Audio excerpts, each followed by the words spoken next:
Introduction of biochemistry. इस chapter के अंदर हम जो पढ़ेंगे वो हम पढ़ेंगे कि बायो के रिलेट से जो केमिस्ट्री की जो डील है वो किस तरह से है, बायो के अंदर केमिस्ट्री का क्या काम है। सबसे पहले डेफिनेशन है the branch of biology which explain the biochemical basis of life is called biochemistry. Biochemistry एक ब्रांच है बायोलॉजी की जो एक्सप्लेन करती है बायो मतलब लाइफ को, केमिकल बेसिस पर, इसको हम कहते हैं बायोकेमिस्ट्री। ये एक मोस्ट इम्पॉर्टेंट ब्रांच है बायोलॉजी की due to the some reason जो नीचे दिए गए हैं। ये हमें प्रोवाइड करती है इंफॉर्मेशन, हर वो प्रोसेस जो कैरी आउट हो रहा होता है हमारे लिविंग ऑर्गेनिज्म के अंदर, जो हम जानदार हैं उनके अंदर जो प्रोसेस हो रहा होता है, जैसे बनना बॉडी का, स्ट्रक्चर का, और इंफॉर्मेशन जो न्यूक्लियस के अंदर होती है, स्पेशली डीएनए जो इंजाइम्स कर रहे होते हैं, प्रोटीन का बनना और कंट्रोल करना, इन सब मैकेनिज़्म को, ये सब हमें बताता है बायोकेमिस्ट्री। ये हमें इंफॉर्मेशन प्रोवाइड करता है जो एबनॉर्मल मैकेनिज़्म हो रहे होते हैं, जो कॉज करते हैं disease, the ultimately open door of the development of medicine, जो मेडिसिन वगैरह बन रही होती हैं, जो मेडिसिन वगैरह जो है यहाँ पर बन रही होती हैं, उन सब के बारे में तो हमें जो है ये बायो केमिस्ट्री ही बता रहा होता है। The recent concept and technology of biology enable us to investigate and understand the most challenging and fundamental problems of biology and medicine. जो रीसेंट कॉन्सेप्ट है और टेक्नोलॉजीज़ जो हैं बायोकेमिस्ट्री की, उसकी वजह से हम इन्वेस्टिगेट कर सके हैं जो चैलेंजेस आते हैं ज़िंदगी के लिए, मेडिसिन्स के लिए। जैसे पहले तो इतनी ज़्यादा डेवलपमेंट नहीं थी और बहुत ज़्यादा मेडिसिन्स नहीं थी। पहले जब वो कोविड का मर्ज़ हुआ था तो उसकी दवा नहीं थी, इतनी ज़्यादा अमवात हुई थी। जब हेपेटाइटिस आया था न्यू तो इतनी ज़्यादा डिज़ीज़, इस डिज़ीज़ की वजह से इतनी ज़्यादा मौतें हुई थी। लेकिन आजकल तो कैंसर की थेरेपी है, कैंसर तक ट्रीट हो जाता है। तो ये सब के लिए जो है हमें बायोकेमिस्ट्री हेल्प करता है इसको पढ़ने के लिए। तो as we know we all are made up of tissues, cell, while cell are made up of molecule. Cell जो है मॉलिक्यूल से बनते हैं। Molecules are chemically bounded, chemically bound होते हैं एटम्स के साथ। It means that fundamental living thing organisms are made up of chemical and explain the second postulate of cell theory. हमें पता है कि सबसे पहले एटम होता है, एटम से सेल बनते हैं, सेल से टिश्यू, टिश्यू से फिर ऑर्गन सिस्टम, ऑर्गन बनते हैं। फिर उसके बाद इस तरह करके जो ये सेल की थ्योरी है ना, तो वो बता रहे हैं कि हम एटम से बाउंड होकर मॉलिक्यूल्स बनते हैं और इन सब चीज़ों से जो है वो ऑर्गेनिज्म बना होता है। एक्सप्लेन किया था सेकंड पोस्टुलेट जो है वो सेल थ्योरी का, वो उसके अंदर सेल थ्योरी आपने 10th क्लास के अंदर पढ़ी होगी। Structure and functional cells are depend upon their chemical composition. जो स्ट्रक्चर और फंक्शन है सेल का वो डिपेंड होता है उनकी केमिकल कंपोजिशन पर। देयरफॉर इसकी वजह से नेसेसरी है कि हम स्टडी करें chemical composition of cell and structure and metabolism of an organism. ठीक है, sorry, chemical composition of cell.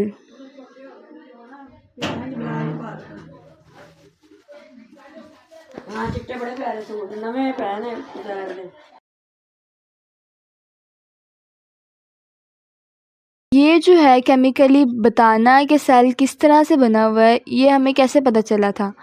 ये हमें बायोकेमिस्ट्री ने ही बताया कि केमिकली सेल जो है वो किस तरह बना होता है। ठीक है, It is already established that a living organism are structurally composed of cell. किससे बने होते हैं? सेल से बने होते हैं। Living cell contain living matter called protoplasm. जो हमारा सेल होता है ना एक, as you know that कि हमारे पास जो है वो सेल से हम सब बने हुए हैं। ये हमारा हो गया सेल, इसके अंदर छोटा सा होता है न्यूक्लियस। ये जो सेल है ना, इसके अंदर जो लिविंग मैटर है, जिसके अंदर प्रोटीन्स होते हैं, जिसके अंदर विटामिन्स होते हैं, सेल के अंदर जो डीएनए मटेरियल होता है, जो भी इस सेल के अंदर जो लिविंग मैटर है उसको प्रोटोप्लाज्म कहते हैं। भला वो न्यूक्लियस के अंदर हो, भला वो साइटोप्लाज्म के अंदर हो। न्यूक्लियस के बाहर वाले हिस्से के अंदर जो लिविंग मैटर है उसको साइटोप्लाज्म कहते हैं, और न्यूक्लियस और साइटोप्लाज्म दोनों को कंबाइन करके हम क्या कहते हैं? प्रोटोप्लाज्म कहते हैं। Got it? Is called protoplasm. The actually chemical composition of protoplasm is still not known perfectively. ये मतलब कि एक जो परफेक्टिवली नहीं कह सकते कि भाई इतनी ही है, लेकिन जो केमिकली जो है वो जो प्रोटोप्लाज्म है, न्यूक्लियस और जो साइटोप्लाज्म दोनों जो हैं इनके अंदर जो है केमिकली जो है वो कितना कितना क्या है वो हम पढ़ते हैं।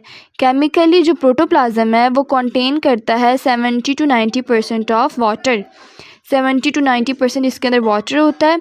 अगर हम वाटर को निकाल दें, एक 70 to 90% वाटर है, अगर हमने वाटर को निकाल दिया, वाटर को जब हमने निकाला तो वो जो बचता है ना, जो बाकी रिमेनिंग हिस्सा बचता है उसको हम कहते हैं ड्राई वेट। वाटर के अलावा जो हमारे पास सेल होता है उसको हम ड्राई वेट कहते हैं। और अगर हम वैसे देखें कि हमारे पास प्रोटोप्लाज्म के अंदर कितना वाटर है या कितनी चीज़ें हैं, तो हम देखेंगे कि 70 to 90% क्या है, वाटर है। अब ये देखिए यहाँ पे लिखा हुआ है कि इफ़ वाटर इज़ एवापोरेटेड, अगर वाटर जो है वो एवापोरेट हो जाए, जो रिमेनिंग मास है सेल का, the remaining mass of cell is called dry weight of cell. इसको हम कहते हैं ड्राई वेट ऑफ सेल। जो कंसिस्ट होता है, जो ड्राई वेट है वो किस पे कंसिस्ट है, वो कंसिस्ट है carbon containing long chain molecules पर। हमने जो ऑर्गेनिक केमिस्ट्री उसके अंदर पढ़ा है कि कार्बन कंटेनिंग लॉन्ग चेन्स होती हैं, मीथेन, इथेन, तो उन सब की जो लॉन्ग चेन्स पे कंसिस्ट होती है जिसको हम कहते हैं biomolecules. Which are the types of organic molecules. ये जो है वो टाइप है किसकी, ऑर्गेनिक मॉलिक्यूल्स की। अभी मैंने बताया ना कि जो ऑर्गेनिक केमिस्ट्री के अंदर हमने पढ़ा, तो ये किसकी टाइप है, ऑर्गेनिक मॉलिक्यूल्स की टाइप है। सो compound produce by, so the compound, जो कंपाउंड प्रोड्यूस करते हैं लिविंग ऑर्गेनिज्म से मिलते हैं, उसको हम कहते हैं बायोमॉलिक्यूल्स। एक वाइटल फोर्स थ्योरी भी थी कि जिसके अंदर वो कहते हैं कि ऑर्गेनिक कंपाउंड्स जो हैं वही होते हैं जो लिविंग ऑर्गेनिज्म से मिलें, जो लेबॉर्ट्री मेड ना हो, जो लिविंग ऑर्गेनिज्म से मिलें, वो जो होते हैं वो क्या होते हैं, बायोमॉलिक्यूल्स होते हैं। तो वही कह रहे हैं कि वो कंपाउंड जो प्रोड्यूस करें लिविंग ऑर्गेनिज्म से, जो लिविंग ऑर्गेनिज्म से मिलें, उसको हम कहते हैं बायोमॉलिक्यूल्स। अब हम फर्दर बढ़ते हैं इसको।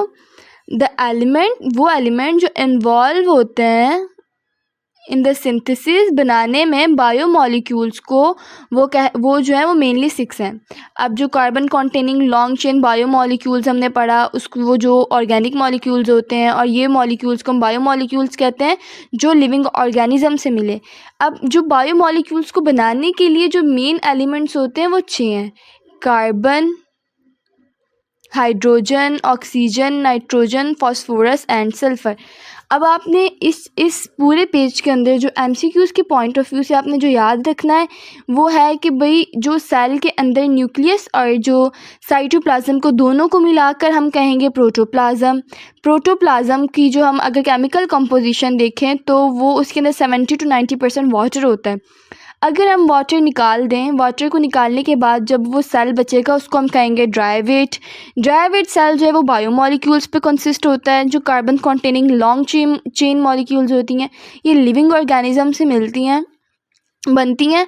और ये इसको बनाने के लिए जो मेन एलिमेंट हैं वो 6 हैं। 6 के अंदर आपने याद कर लेना है कार्बन,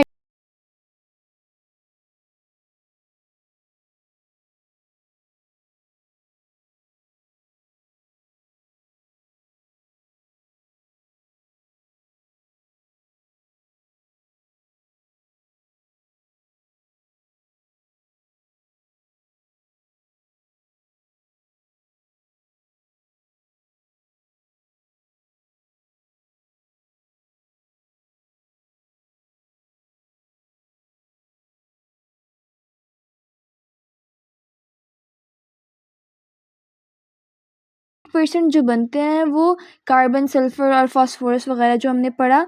अब हम पढ़ेंगे कि बायोमॉलिक्यूल्स की टाइप्स कितनी होती हैं। बायोमॉलिक्यूल्स जो हैं वो डिवाइड किए गए हैं फॉलोइंग ग्रुप्स पर according to their variability. Different types के होते हैं उनके स्ट्रक्चर के मुताबिक और उनके फंक्शन के मुताबिक। लिविंग सेल के अंदर बायोमॉलिक्यूल्स के डिफरेंट फंक्शंस होते हैं, उनकी बेसिस पर इनको जो है वो डिवाइड किया गया है और उनके अब हम क्लासिफिकेशन पढ़ेंगे। नंबर फर्स्ट पर है carbohydrate, protein, lipids, nucleic acid and conjugate molecules. So एक सेकेंड,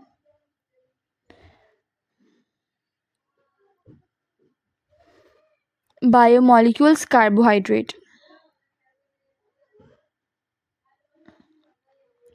कार्बोहाइड्रेट के अंदर जो है हम कार्ब मतलब कार्बन कॉन्टेनिंग कंपाउंड्स कहते हैं कि कार्बोहाइड्रेट कहते हैं। कार मतलब कार्बन और हाइड्रेट मतलब वाटर, ठीक है। इसके अंदर ओलिगोसेक्राइड एंड पॉलीसेक्राइड आ जाता है। ये किससे बने होते हैं? ये मोनोसेक्राइड के यूनिट से मिलके बनते हैं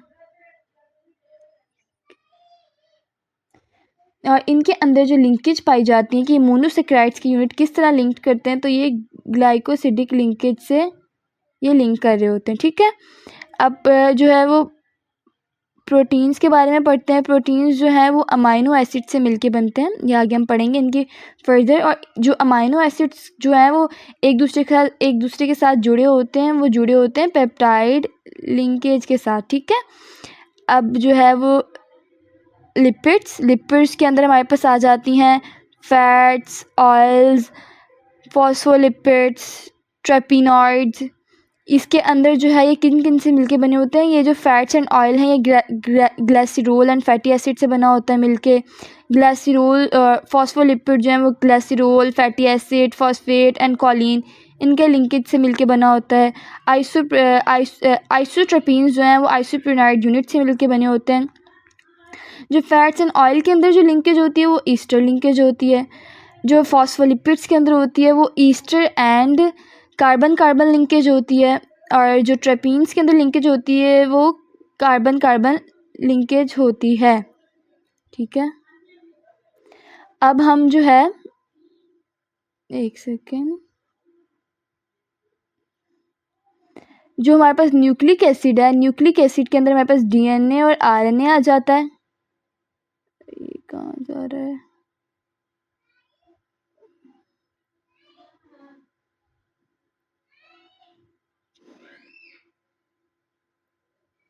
इसके अंदर जो हमारे पास जिससे मिलके बने होते हैं डीऑक्सी न्यूक्लियोटाइड से बने होते हैं और ये राइबो न्यूक्लियोटाइड से बने होते हैं। जो फर्दर चैप्टर है ये बायोमोलिक्यूल्स की क्लासिफिकेशन वगैरह पर है, ठीक है। फॉस्फोईस्टर लिंकेज होती है किसके अंदर? डीएनए के अंदर। और आरएनए के अंदर फॉस्फो ईस्टर लिंकेज होती है, दोनों के अंदर फॉस्फोईस्टर लिंकेज होती है। कॉन्जुगेटेड मॉलिक्यूल्स वो मॉलिक्यूल जो दो बायोमोलिक्यूल से मिलके बने, इसके अंदर डिफरेंट बायोमोलिक्यूल्स होते हैं और इनके अंदर जो लिंकेज होती है वो भी जो है वो डिफरेंट लिंकेज होती है। There is a variation found in a literature about the percentage of biomolecules. हर लिटरेचर की बुक के अंदर जो है वो वेरिएशन होती है जो प्रेजेंट होती है सेल के अंदर। ये इस वजह से है कि डिफरेंट सेल जो है एक सेम बॉडी के अंदर डिफरेंट अमाउंट ऑफ बायोमोलिक्यूल्स रखते हैं। Therefore these values are always taken as average values जो है वो लिखी गई हैं क्योंकि इनके अंदर क्या आ रही है? वेरिएशन आ रही है। The approximate percentage of chemical composition and type of bacterial and typically mammalian cell is given in the table। ये जो आप याद कर लें एमकेट के लिए, वरना इतनी ज़्यादा इम्पॉर्टेंट नहीं है ये, क्योंकि परसेंटेज वेरिएशन होती है और जो डेट्स वगैरह होती हैं ये भी वेरी कर रही होती हैं, तो ये बहुत कम आते हैं, बहुत कम ना होने के बराबर ही आते हैं। वैसे एक दफ़ा पढ़ लेते हैं। वाटर जो है बैक्टीरियल सेल के अंदर 70% है, इसके अंदर भी 70% है। प्रोटीन यहाँ पर 50% है, यहाँ पर 18% है। मेमेलियन के अंदर कार्बोहाइड्रेट 3%, यहाँ पर 4%। लिपिड्स मेमेलियन के अंदर 3 हैं, इनके अंदर बैक्टीरियल के अंदर 2 हैं। डीएनए 1 है, यहाँ पर 0.25 है। आरएनए 6 है, 1.10 है इसके अंदर। अदर मॉलिक्यूल्स जो होते हैं वो 2% है, यहाँ पर भी 2% है। और इनऑर्गेनिक आइंस वगैरह जो होते हैं वो 1% है। अब हमारे पास जो है वो पॉलीमर, मोनोमर और मैक्रोमोलिक्यूल्स एंड माइक्रोमोलिक्यूल्स, इन सब को पढ़ेंगे। मैक्रोमोलिक्यूल्स वो मॉलिक्यूल्स होते हैं जो बड़े बड़े मॉलिक्यूल्स होते हैं जो 2-3 चीज़ों से मिलके बने हुए होते हैं, ठीक है। मैक्रोमोलिक्यूल्स कहते हैं, ठीक है। पॉलीमर भी इनको हम कहते हैं। ये किस प्रोसेस से बनते हैं? ये कंडेंसिएशन के प्रोसेस से बनते हैं। कंडेंसिएशन के प्रोसेस से बनते हैं। आगे हम पढ़ते हैं कि क्या होता है कंडेंसिएशन प्रोसेस। मॉलिक्यूल जो फॉर्म हो structurally carry out the activities of cell in large size, जो लार्ज साइज़ के अंदर होते हैं, जो बड़े बड़े मॉलिक्यूल्स होते हैं उनको मैक्रो मॉलिक्यूल्स कहते हैं और पॉलीमर कहते हैं, जो दो चीज़ों से मिलके बनते हैं। कंडेंस मतलब मिल के बनना, कंडेंस मतलब मिल के बनना, इसके ऊपर आप मीनिंग लिख लीजिएगा। एंड हाईली ऑर्गेनाइज्ड मॉलिक्यूल्स होते हैं, एक दूसरे के साथ मिले हुए मॉलिक्यूल्स होते हैं, इनको हम कहते हैं मैक्रो मॉलिक्यूल्स। ये जो है वो मेड अप होते हैं large number of low molecules, छोटे मॉलिक्यूल्स होते हैं ना, जो लो वेट मॉलिक्यूल्स होते हैं, उनसे मिलके जो बनते हैं उनको हम मैक्रो मॉलिक्यूल्स कहते हैं एंड पॉलीमर कहते हैं। आई रिपीट माई पॉइंट, छोटे नंबर के लो वेट मॉलिक्यूल्स से मिलकर लार्ज साइज़ के मॉलिक्यूल्स का बनना, उसको हम कहते हैं मैक्रो मॉलिक्यूल्स एंड पॉलीमर्स, और ये कंडेंसिएशन के प्रोसेस से बनते हैं। स्मॉल नंबर ऑफ सब यूनिट्स आर कॉल्ड मोनोमर, जो स्मॉल नंबर ऑफ यूनिट्स होते हैं जिनसे मैक्रोमॉलिक्यूल्स बन रहे हैं उनको हम क्या कहेंगे? मोनोमर कहेंगे। हम ये भी कहते हैं कि मोनोमर मिलते हैं तो क्या बनता है? मैक्रोमॉलिक्यूल्स बनते हैं या पॉलीमर बनता है कंडेंसेशन के प्रोसेस से। ये बिल्डिंग ब्लॉक होते हैं किनके? मैक्रोमॉलिक्यूल्स के। Therefore macromolecules also called polymer. इसी वजह से हम मैक्रोमॉलिक्यूल्स को क्या कहते हैं? पॉली कहते हैं। पॉली मतलब मैनी, मर्ज मतलब पार्ट, ज़्यादा चीज़ों से मिलके बनना, ठीक है। Biomolecules which are mention above are all are the macromolecules और पॉलीमर। जो भी ऊपर ये conjugated molecules, RNA, lipids, carbohydrate, protein, ये सब लिखा हुआ था, तो आगे लिखा भी हुआ था कि वो किन चीज़ों से मिलके बन रहे हैं। जिस तरह जो है प्रोटीन्स जो है वो अमाइनो एसिड से मिलके बन रहे हैं, तो अमाइनो एसिड जो है वो मोनोमर्स हैं, और जो प्रोटीन बन रहे हैं वो मैक्रोमॉलिक्यूल्स हैं। इसी तरह न्यूक्लिक एसिड जो है वो डीऑक्सीराइबो न्यूक्लियोटाइड से बन रहा है, तो जो डीऑक्सीराइबो न्यूक्लियोटाइड है वो डीएनए का क्या है? मोनोमर है, और डीएनए क्या है? मैक्रोमॉलिक्यूल है। इसी तरह कार्बोहाइड्रेट जो है वो मोनोसेक्राइड से मिलके बन रहे हैं, तो मोनोसेक्राइड जो है वो क्या है? हमारे पास माइक्रोमॉलिक्यूल्स है, मतलब कि वो क्या है? मोनोमर्स है। वो बिल्डिंग ब्लॉक है किसका? कार्बोहाइड्रेट का। तो ये लिखा हुआ है कि बायोमॉलिक्यूल जो मेंशन है ऊपर, ये सारे क्या हैं? मैक्रोमॉलिक्यूल्स हैं और